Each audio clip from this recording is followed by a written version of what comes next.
video. Hello everyone! Wujiao Angel. My name is Angel. Sa mga bago nga pala sa channel ko, please don't forget to subscribe my channel and click the bell button para po lagi kayong ma-notify sa aking new video. Salamat po ng marami!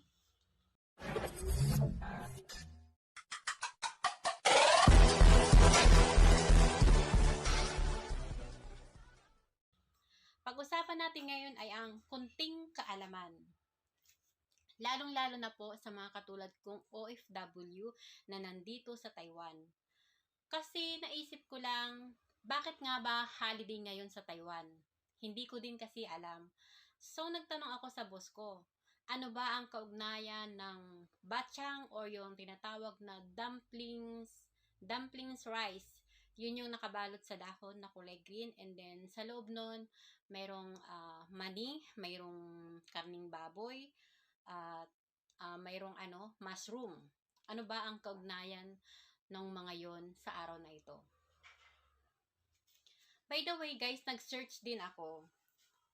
Ang holiday ngayon kasi mayroong tinatawag sila na Dragon Boat Festival. Ano nga ba yung Dragon Boat Festival?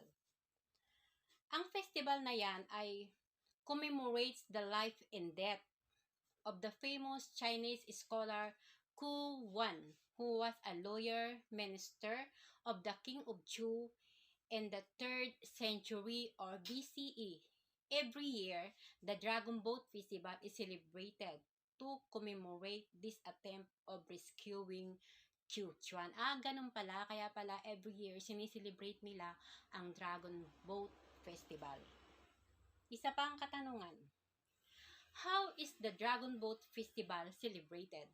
Paano nga ba sineselebrate ang Dragon Boat Festival? Some of the most traditional costumes include the Dragon Boat Racing. Yun. So, nagkakaroon sila ng Dragon Boat Racing. Eating sticky rice. Yun na nga yung sinasabi ko, yung dumplings. Dumplings rice or bachang. Yun lang kasi ang alam ko bachang. Hanging Chinese mugwort and kalumos. Drinking realgar wine and wearing perfume pouches. Now, many of the costumes are disappearing or no longer observed. Pangatlong question. What food do they eat at the Dragon Boat Festival? Ano ba yung mga kinakain nila sa okasyon na yan? Yun na nga. Isa na nga iyon, yung bachang or yung dumpling rice is a kind of sticky rice dumplings with different fillings wrapped by bamboo or reed leaves. Rice-filled eel. Eel is another delicacy that people enjoy much during the festival. Dagaw. Dagaw is a kind of cake made of mugwort and boiled sticky rice. Ito yung mga yung mga tea eggs, garlic eggs, chandoy, pancake, and realgar wine. Another question. What is Dragon Boat Festival in Taiwan? Ano nga ba ang Dragon Boat Festival in Taiwan? Dragon Boat Festival in Taiwan, also known as Double Fifth Festival, Dragon Boat Festival, also known as Duang Weichi. hindi ko siya masyadong mai-pronounce. Pero yung boss ko, eto siya, kung sandali, ko siya kung paano i-pronounce sa Mandarin yung Dragon Boat Festival.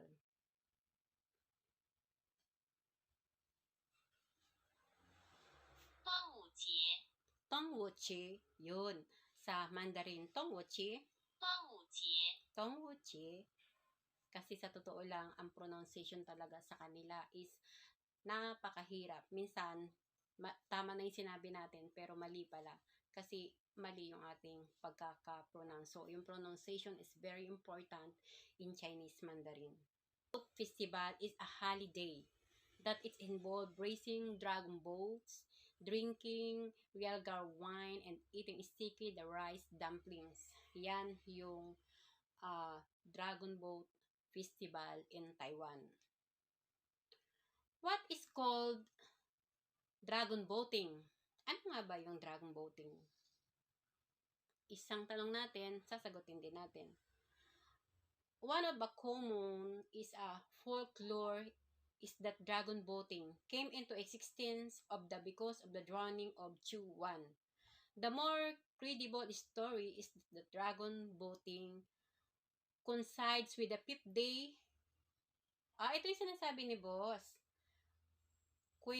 Coincides with the 5th day of the month of the Chinese lunar calendar, May or June. This festival is called Tuan Wo Che, Summer Solstice.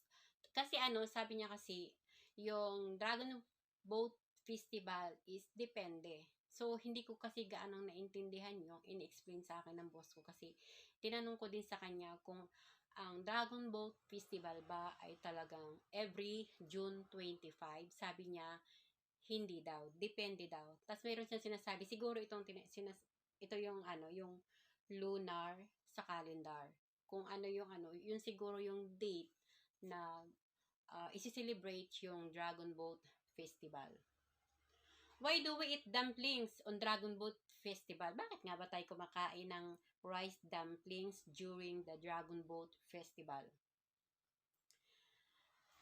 The fishermen rush out in long boats, beating drums to scare the fish away, and the women prepared rice dumplings.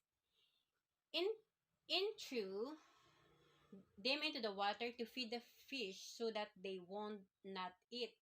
Ay, ganun pala yun. Chuwan's body. Chuwan's body. And this is how the sport of dragon boating and tradition of eating rice dumplings came to be. So, ganun pala yun. Marami silang pamahiin, marami silang tradisyon. How long does the Dragon Boat Festival last? Dragon Boat Festival falls on June 25, Thursday. Sa China, will have 3 days of holiday from Thursday, June 25 to Saturday, June 27. And we will be back at work on Sunday, June 28. So, ganun pala yon. At talagang pala siya. Kaya pala sabi sa akin ni boss, yung Dragon Boat Festival is depende.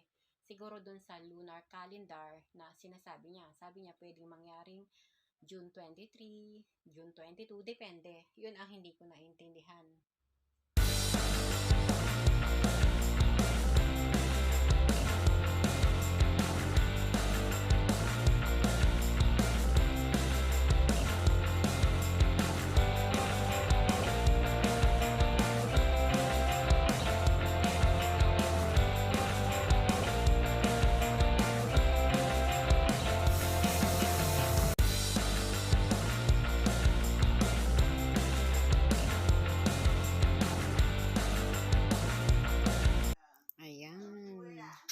Dumating na yung batchang dumpling rice sa English. Ito, gawa ito ng kapatid ng boss ko. Ayan. Kasi ngayon dumpling Dragon Boat Festival. Ayan sa pagkakaalam ko at ito yung kaugalian nila.